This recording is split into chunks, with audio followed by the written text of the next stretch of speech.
नमस्कार दोस्तों, DD red के एक और एक्शन वीडियो में आप सभी का स्वागत है। मैं हूं आलोक। तो आज जो वीडियो लेकर आए हूं वो मेजर गौरव आर्या का वीडियो है और ये है रिपब्लिक भारत का video.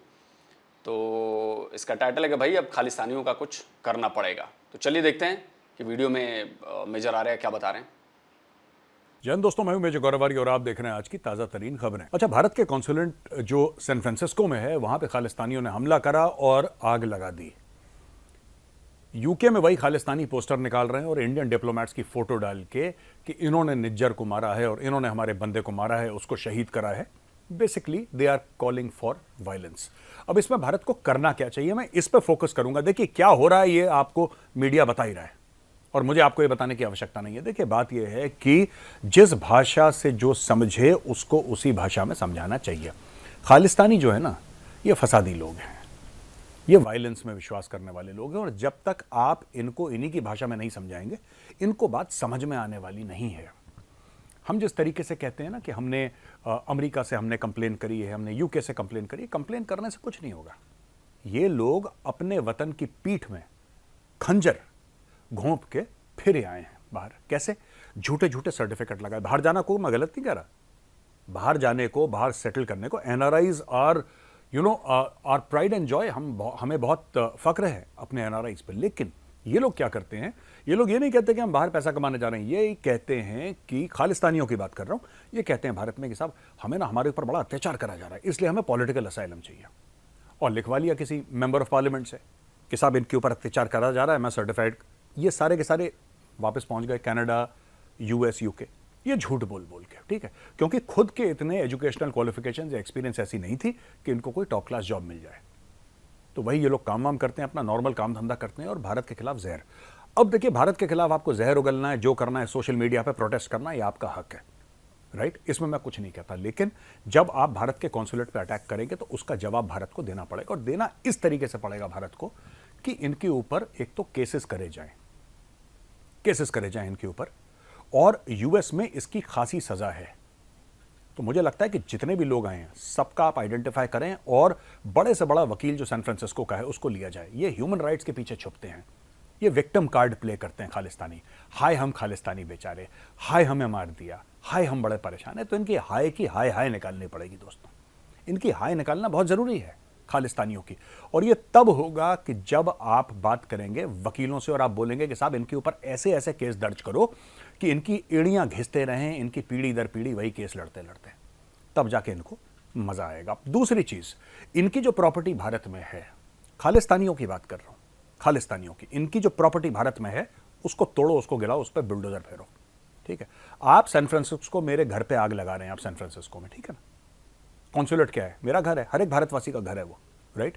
That is sovereign Indian territory. आप मेरे घर में आग लगा रहे हैं और आपका घर खड़ा कैसे है, मैं ये जानना चाहता हूं, और इसका कोई ना कोई जवाब दे भारत से। तीसरी चीज, जो सिख गुरुद्वारा प्रबंधक कमेटी है, हमारे बड़े हैं, हमारे बुजुर्ग हैं, मेरी हाथ जोड़ के उनसे विनती है कि सर आप लोग इसको कंडेम करिए, खुली आवाज में आप इनको कंडेम करिए कि ये लोग भारतीय हैं ही नहीं और ये सिख समाज का नाम खराब कर रहे हैं। ये खालिस्तानी नासूर हैं, ये खालिस्तानी सिख हैं ही नहीं, ये खालिस्तानी रहम के लायक नहीं है और हम इनको कंडेम करते हैं। आप ये जरूर कहिए। मेरी जो बड़े बड़े जो गुरुद्वारा साहब में जो जिसको कहते हैं कि ग्रंथी बैठे हैं, बड़े बड़े लोग बैठे हैं, जो विद्वान लोग हैं, जो धर्म के बारे में जानते हैं, वो इनको कंडेम करें खुली आवाज में। क्योंकि ये लोग क्या कर रहे हैं, खालिस्तानी सिख धर्म को भी और सिखों को भी ये लोग उनको नाम उनका खराब कर रहे हैं। ये बहुत वैलिड पॉइंट मेजर आर्या ने उठाया है कि भाई कंडेम करना पड़ेगा आपको। अक्सर मैं अपने वीडियोज में कहता हूं कि गलती उन लोगों की नहीं है जो उपद्रव कर रहे हैं, गलती उन लोगों की भी है जो उस उपद्रव को देखकर शांत बैठे हैं और कहते हैं कि जी हमारा कुछ लेना देना उससे नहीं है।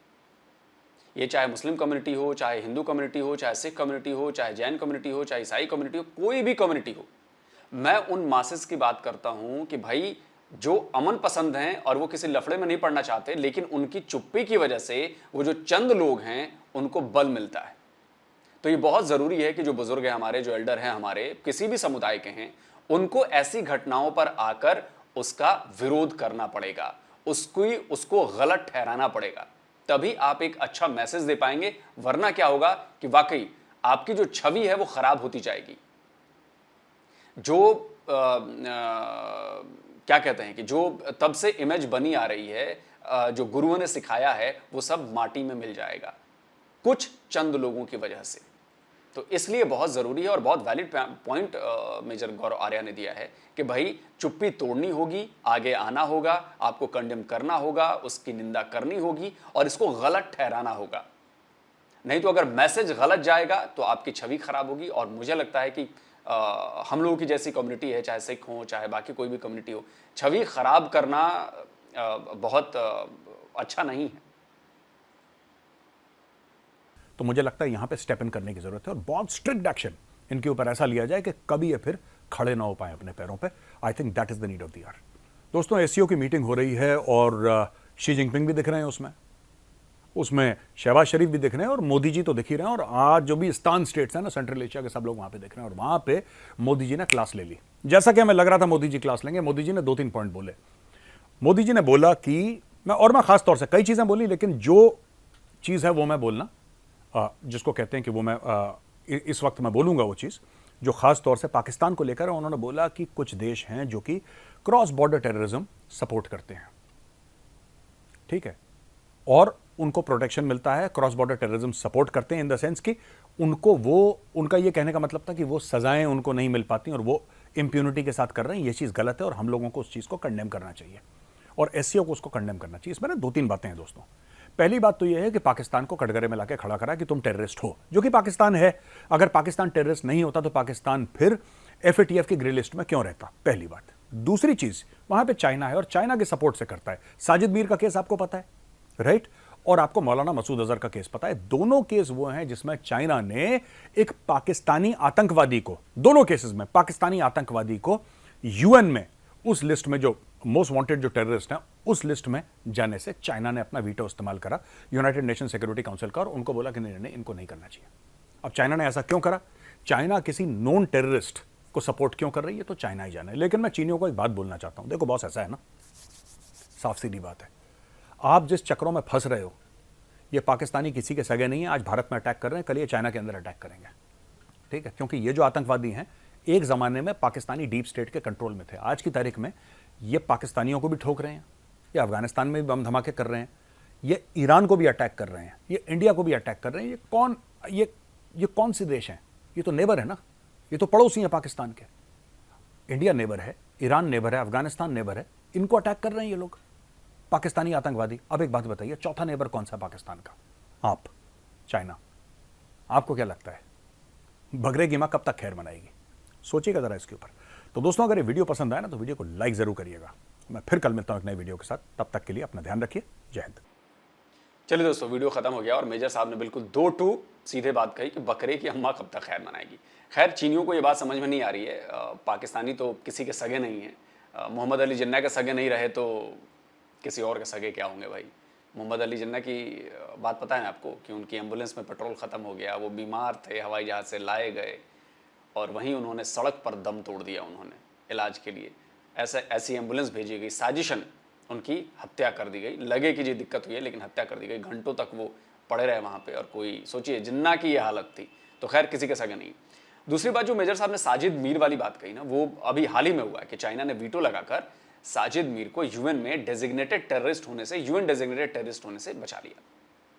अब ये साजिद मीर कौन है यह समझना बड़ा जरूरी है। साजिद मीर पर एफबीआई ने, जो अमेरिकी खुफिया एजेंसी है, सॉरी खुफिया कह रहा हूं, अमेरिकी जो जांच एजेंसी है, खुफिया एजेंसी तो उसकी CIA है, जो जांच एजेंसी है एफबीआई, उसने इस पर इनाम रखा था। जाहिर सी बात है कि भाई एफबीआई की मोस्ट वांटेड लिस्ट में साजिद मीर शामिल था। ये वही साजिद मीर है जो मुंबई अटैक का भी दोषी है, आरोपी है। इसको इंडिया में भी ये मोस्ट वांटेड है और ये है कौन? ये पाकिस्तानी है। इसको पिछले कई सालों से पाकिस्तान इनकार करता आ रहा था कि जी साजिद मीर से हमें कोई मतलब नहीं है, लश्कर तैयबा का हेलिटी का बंदा है ये, हमें कोई पता नहीं है वो कहाँ है, नहीं है, ऐसा है। एफएटीएफ की ग्रे लिस्ट में पहुंच गए, जब शिकंजा कसने लगा, निकलने का कोई रास्ता नहीं दिख रहा था, तब अचानक एक दिन साजिद मीर की खबर आती है कि पाकिस्तान में उसे पकड़ लिया गया है। अब बताइए, साजिद मीर जैसा आदमी जो एफबीआई की मोस्ट वांटेड लिस्ट में हो, मुंबई अटैक्स में शामिल हो, इतना बड़ा आतंकी हो, पाकिस्तान में रह रहा हो और नंबर 1 एजेंसी को पता नहीं था, तो जाहिर सी बात है कि सरपरस्ती थी नंबर 1 एजेंसी की उसकी। अब जब पाकिस्तान को लगा कि जी अब कोई रास्ता नहीं है, साजिद मीर को निकालना ही पड़ेगा, उसको गिरफ्तारी कर दिखानी ही पड़ेगी, तभी जाकर हम FATF की ग्रे लिस्ट से बाहर निकल सकते हैं, तब उन्होंने ये काम किया और पाकिस्तान सही निकला, गिरफ्तार हुआ, क्योंकि ISI को सब पता था, ठीक है भाई हो गया। उसके बाद से पाकिस्तान FATF की ग्रे लिस्ट से बाहर निकल गया।